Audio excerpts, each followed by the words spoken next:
Hala.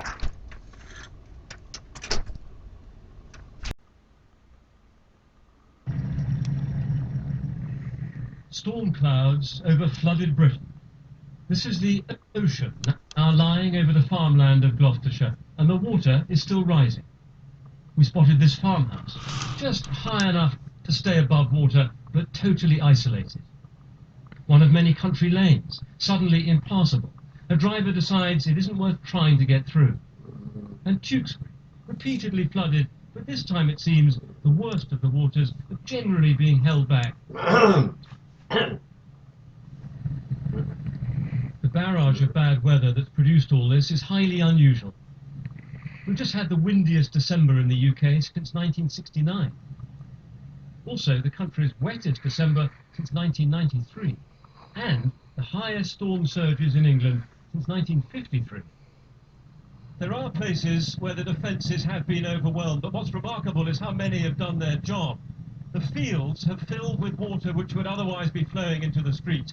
But looking ahead, as the population of the country rises and there's growing pressure to build in low-lying areas like this, the risks are bound to go up, especially if climate change makes extreme weather more likely. Another spectacular onslaught on the coast this morning. This was Wales. Defences along the shoreline are being tested like those inland, and it's unnerving. I've lived here all my life and I have never ever seen anything like this before. I mean, I've seen high tides, but this is exceptional, it really, really is. This amateur footage of Aberystwyth at the weekend captures the violence of these conditions. And scenes like this have led to accusations that the government isn't doing enough to keep people safe. A claim strenuously denied in the Commons. Flood management is a real priority for this government. It has a vital role to play in protecting people and property from their damage caused by flooding and in delivering economic growth. Over the current spending review period, more is being spent than ever before. A village on the edge of Oxford, one of many local floods across the country.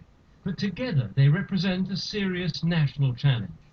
I don't think we've woken up to the increased threat of flooding in the future due to climate change. What we're seeing today as a rare event is likely to become much more frequent in the future. And therefore it's important that we do continue to invest in flood defences. Meanwhile, spare a thought for the United States, plunged into a polar freeze. Air from the Arctic has sent temperatures plummeting. It's also clashed with warm air from the tropics, accelerating the jet stream, driving storms across the Atlantic to Britain. So the floods here are connected, and they won't be over soon. David Shuckman, BBC News, in Gloucestershire.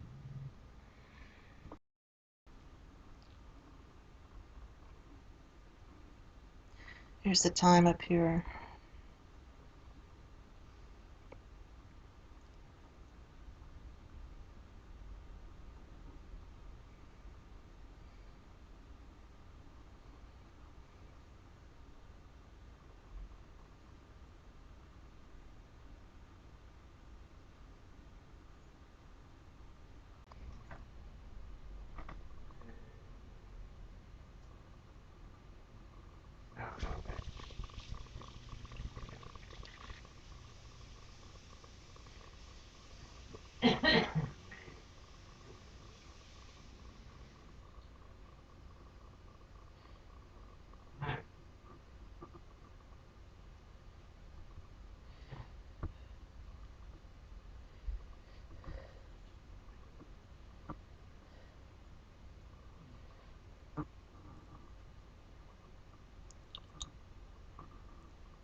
Yeah.